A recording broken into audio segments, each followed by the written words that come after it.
Mesdames et messieurs, bienvenue à suivre cette émission. L'émission que vous suivez, c'est l'Afropop sur Afro Info 243. Et déjà pour cette émission, on va recevoir une très grande demoiselle ou une très grande dame dans cette émission. Vous le savez déjà, on a toujours l'habitude de le dire ici. Si vous êtes nouveau à la chaîne, activez sur la cloche notification et abonnez-vous pour ne rien rater de nos prochaines publications. Et dans cette émission, on va commencer, mesdames et messieurs. Bienvenue à suivre cette Afropop.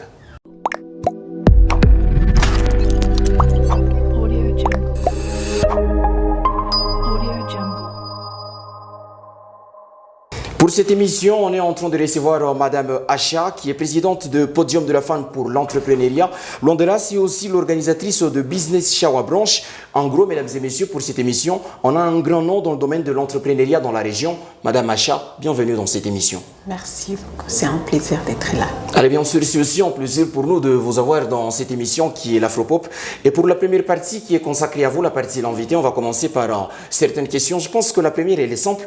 Vous êtes présidente, Madame Acha, de Podium de la femme, une organisation qui regorge en son sein des dames entrepreneurs. Comment jugez-vous actuellement la participation des dames dans le monde de l'entrepreneuriat déjà en RDC d'entrée? Merci, je suis la coordonnatrice du Podium des femmes pour l'entrepreneuriat. Ok. Eh bien, la femme en soi, la femme congolaise, elle est entreprenante dès le départ. Alors, il a juste été question de restructurer parce que nous évoluons plus. Nos mamans, nos grands-mères ont évolué dans les secteurs informels. Et donc, maintenant, nous sommes à l'ère de la formalisation pour permettre à ce que ces femmes aient l'accompagnement qu'elles méritent.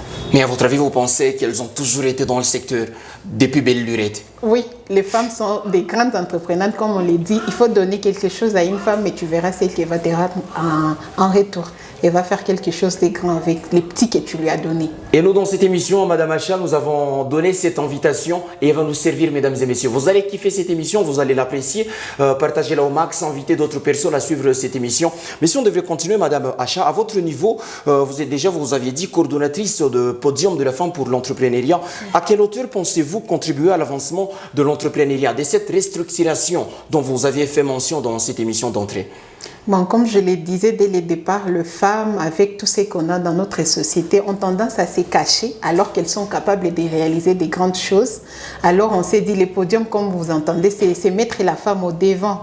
Hein? On veut la projeter au devant. Alors on s'est donné ces tâches-là de repérer ces talents, parce que les podiums des femmes, c'est pas que pour les femmes. Nous sommes là pour... nous sommes à l'ère de la masculinité positive, on est en train d'inviter les hommes à accompagner les femmes. Et donc, on ne peut pas aussi, comment je vais dire, on ne peut pas aussi s'accaparer et dire qu'on va rester juste entre femmes parce qu'il n'y a pas d'hommes sans femmes, il n'y a pas femmes sans, il n'y a pas de femmes sans hommes. Il y a cette notion de complémentarité. Voilà, effectivement, au podium, nous faisons la promotion des jeunes et des femmes entrepreneurs.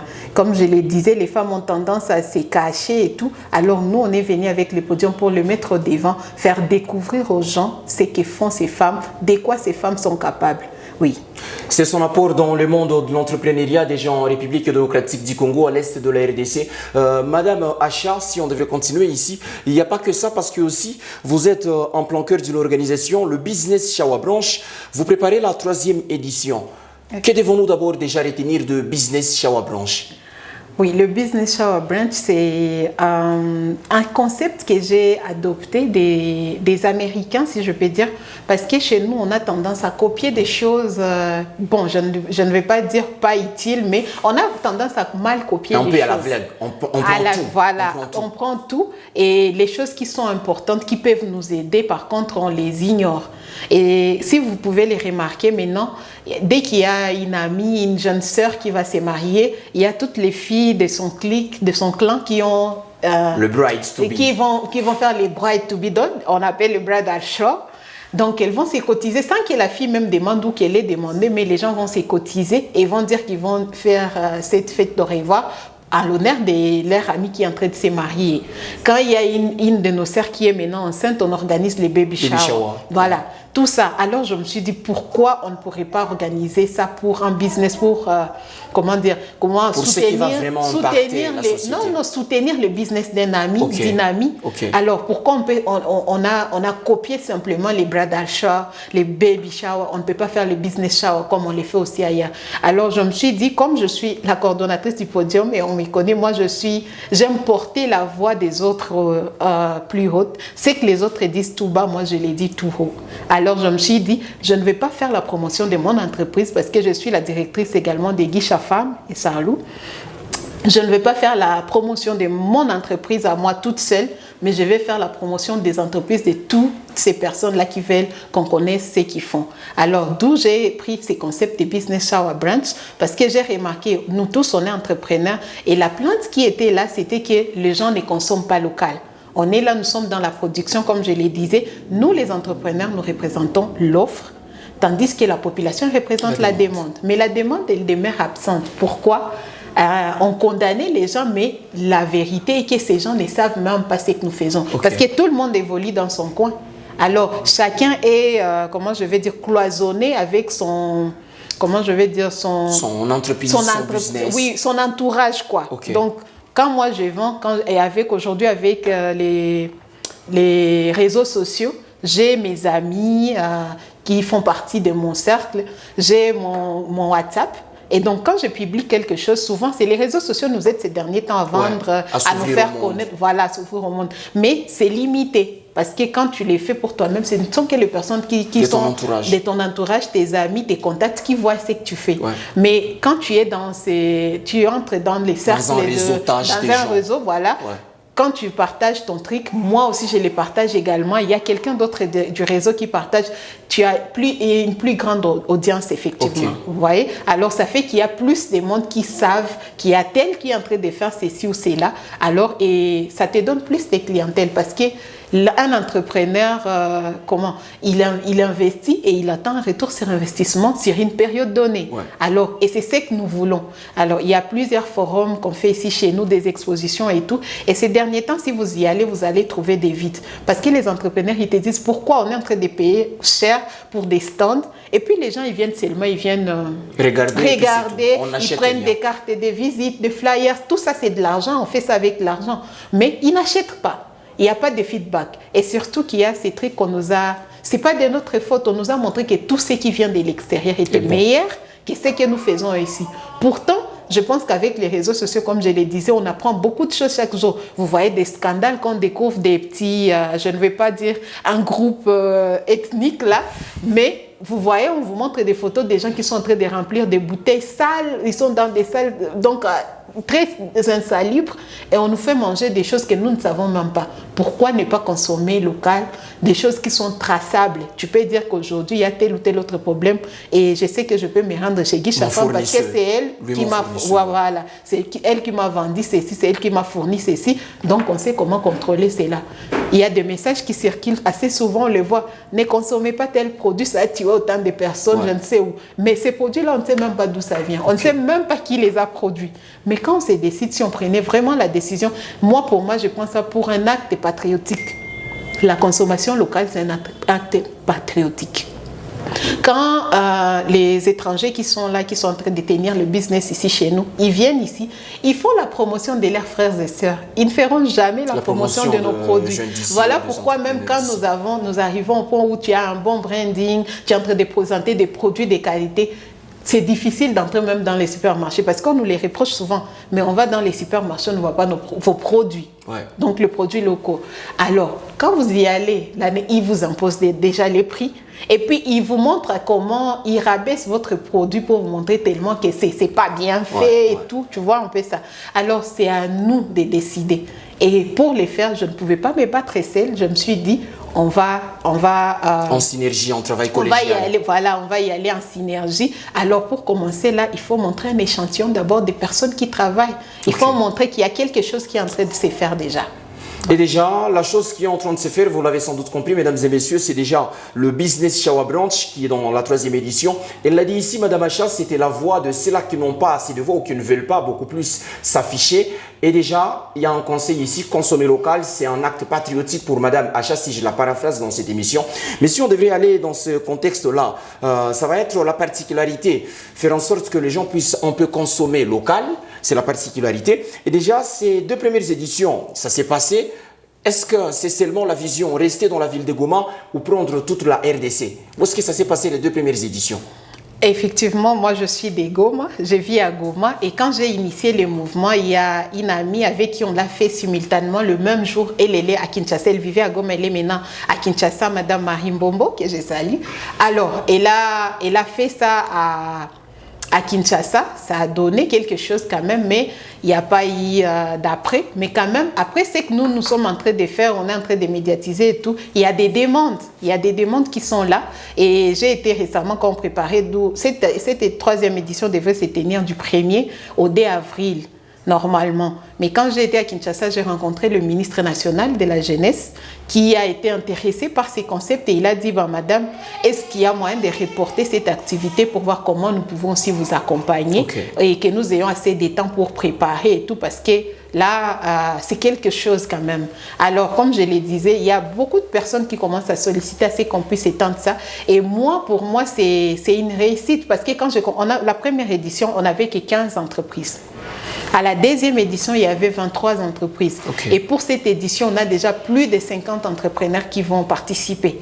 Donc, c'est déjà... ça évolue. Voilà, c'est ça. Alors, demain, après-demain, j'aimerais qu'on soit dans toutes les provinces de la RDC et qu'on organise un truc où les différents entrepreneurs vont quitter telle ou telle autre province. Pourquoi pas venir à Goma, c'est une ville aussi touristique. Pourquoi pas à Kinshasa, à Lubumbashi aussi, d'où je reviens. J'ai vu que c'est une grande ville aussi et il y a de très belles opportunités là-bas. Donc, pour moi, c'est quelque chose qui peut aller s'étendre un peu partout dans le pays parce que ça fait la fierté des entrepreneurs.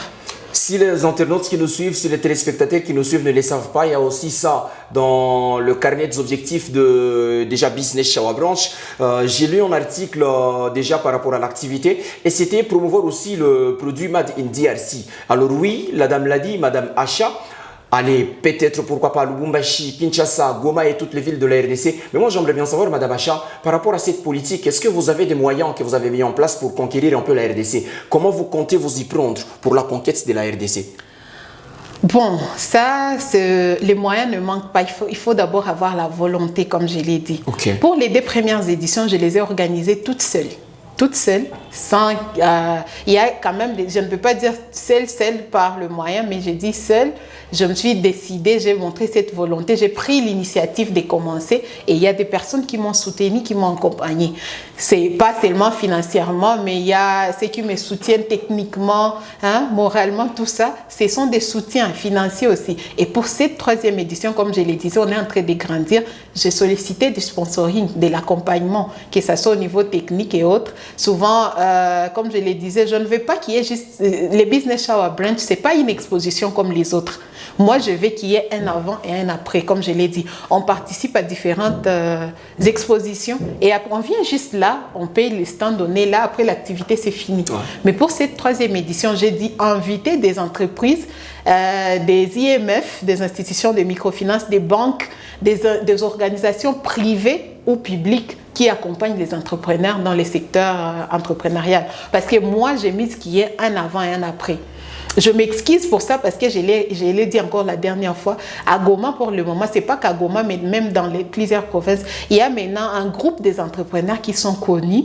Et à chaque activité, il n'y a que les mêmes entrepreneurs. C'est eux toujours qui sont là. Alors moi, je me suis donné cette tâche-là d'aller dénicher les talents qui sont cachés, ces personnes-là qui n'ont pas cette opportunité. Et souvent, ils ont même peur. Ils se disent, quand on dit qu'il y a une activité, ils sont réticents. Je ne peux pas m'afficher. Non, je ne peux pas. C'est pas ma stratification dans la société. Ce sont les tout, l'entrepreneuriat. Moi, la plus jeune mentorée que j'ai, c'est une élève.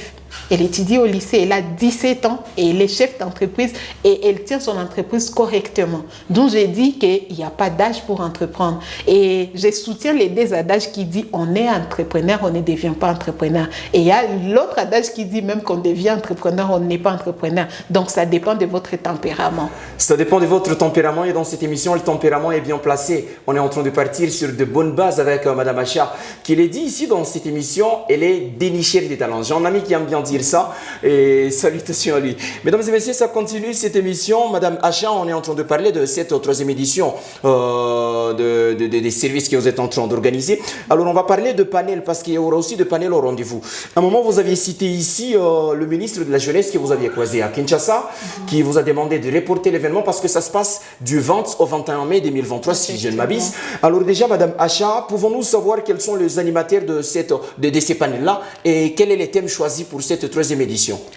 Bon, en soi, le Business Shower Brunch, c'est pour faire la promotion des produits locaux. Okay. Donc, il n'y a pas, on a juste mis 2 journées de portes ouvertes dans la ville de Goma afin d'exposer les produits de nos différents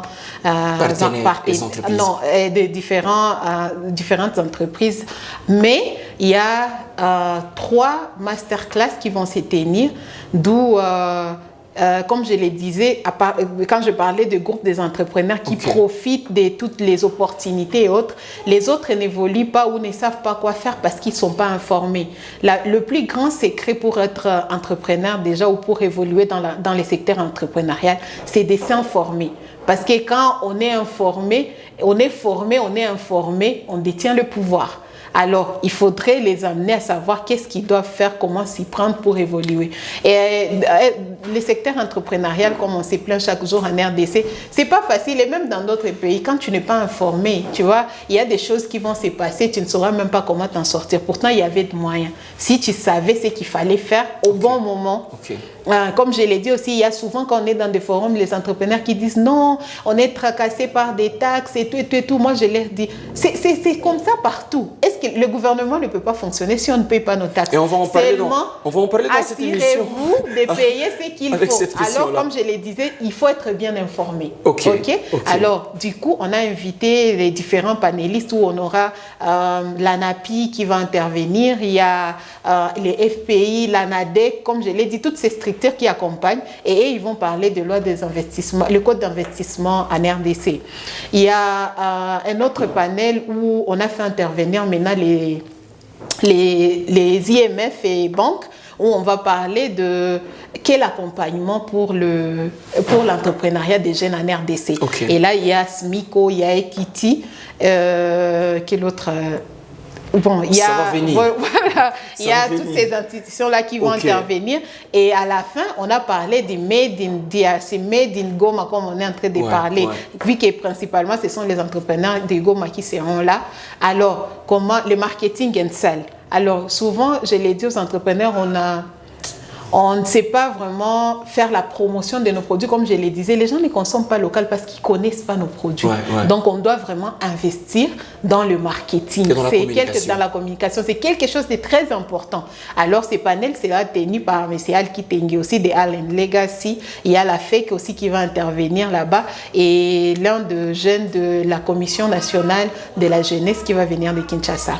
Dans cette émission, il y a bien des choses à découvrir. Déjà, elle l'a dit, Madame Acha, à détenir l'information, on détient aussi le pouvoir. Heureusement que vous avez Afro Info 243 et cette émission Afropop pour vous informer sur l'entrepreneuriat avec Madame Acha qui est ici avec nous. Finissons, Madame Acha, cette première partie pour vous qui se nommez la partie l'invité. On va finir avec cette dernière question. Entreprendre en RDC, quels sont les défis actuellement à surmonter?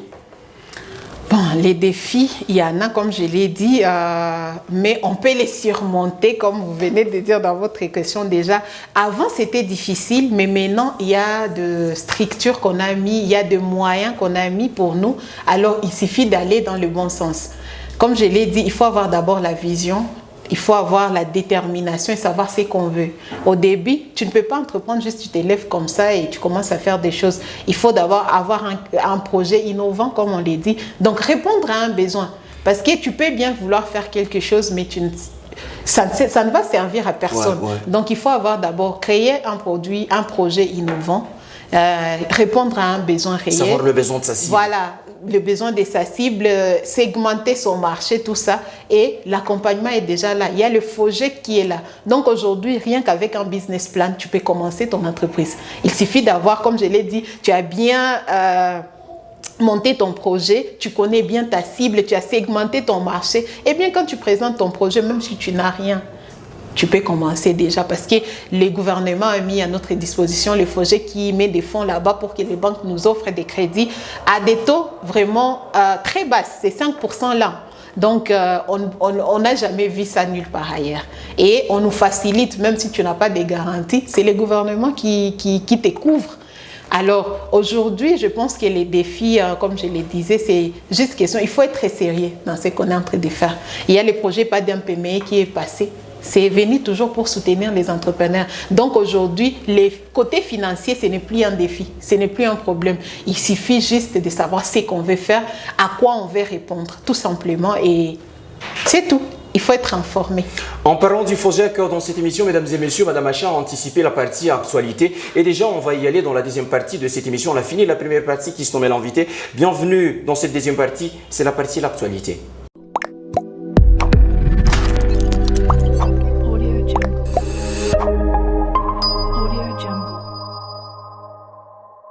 Et dans cette deuxième partie déjà de l'actualité, on va parler des actualités entrepreneuriales et déjà on va commencer par la première actualité. Pour ce mois de mai 2023, les étudiants de l'ISIPA, l'Institut supérieur d'informatique, programmation et analyse, ont abordé la problématique bien sûr déjà de l'emploi ou bien sûr de l'emploi pour les jeunes. Ainsi pour eux, ils ont réfléchi sur la solution de la sortie du chômage en RDC et ils ont prôné l'entrepreneuriat. Je pense que vous allez aussi peut-être dans ce contexte-là, en RDC, il y a un taux de chômage qui est un peu élevé. L'entrepreneuriat, c'est une des pistes et des solutions pour s'en sortir. Effectivement, mais tous on ne peut pas être entrepreneur. Il y aura évidemment des jeunes qui doivent travailler pour les autres. Comme je le disais, dans la vie, il y a des leaders, il y a des visionnaires, il y a des suiveurs, il y a aussi des opportunistes et tout. Donc, oui, l'entrepreneuriat, c'est les chemins pour sortir de là parce qu'effectivement, beaucoup de boîtes chez nous appartiennent aux étrangers et nous, on est là pour booster l'économie nationale. Et pour booster l'économie nationale, il faut créer des entreprises viables au niveau de la RDC. Et c'est à travers l'entrepreneuriat qu'on arrivera à les faire. Parce que quand on est en train de travailler avec les entreprises qui viennent de l'extérieur, c'est l'argent qu'ils reçoivent ici. Toutes ces devises sont puisées de chez nous et partent ailleurs dans leur pays. Okay. Parce que c'est eux qui bénéficient. D'où même on a ce problème des taux. On a des spéculations des taux d'échange suite à tous ces problèmes-là. Parce que presque tout ce que nous consommons vient de l'extérieur. Okay. Ils amènent les produits, ils viennent là, ils écoulent. Et souvent, quand ils se retrouvent avec des francs congolais, par exemple, comment ils vont écouler? Chez eux, ils n'utilisent pas le franc congolais. Ils vont chercher à avoir les dollars. Alors, ils mettent à des prix dérisoires pour acheter les dollars. D'où ça perturbe, on est tout le temps dans les spéculations.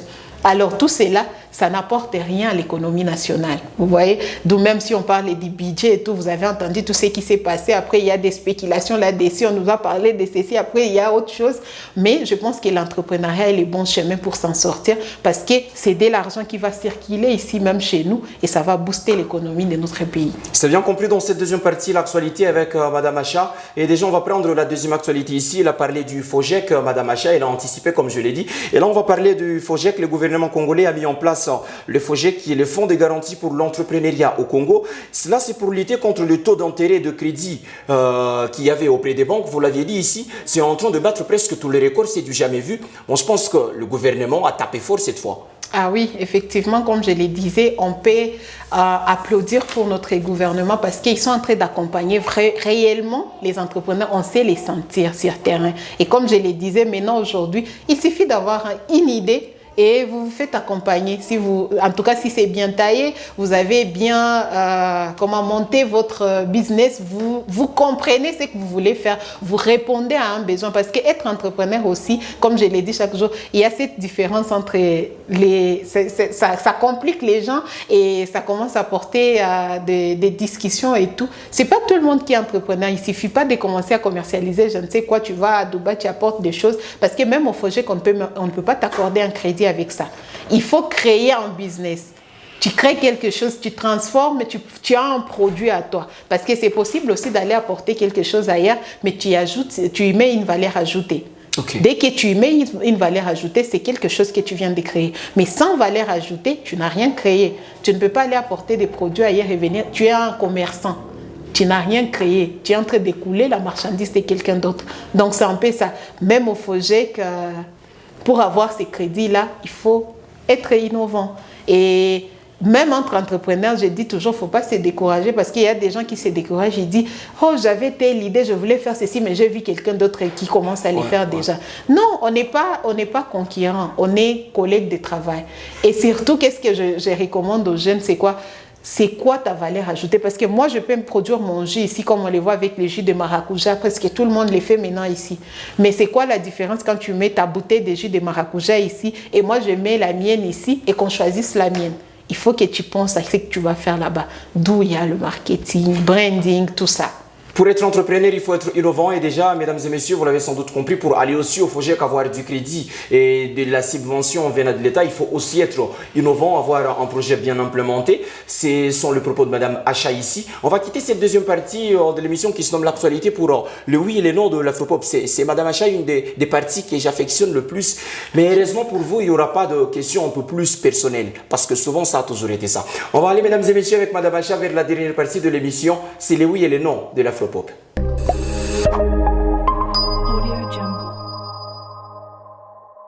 Et pour cette troisième partie, la dernière de l'émission, Madame Acha, moi et vous sur ce plateau, j'ai concocté combien de questions? Au total, elles sont à 3. Je vais commencer par la première. Vous allez nous dire oui ou non avec une petite justification si vous le voulez. Et déjà, face au taux de chômage en RDC, l'entrepreneuriat est-il le moyen par excellence pour lutter contre cela?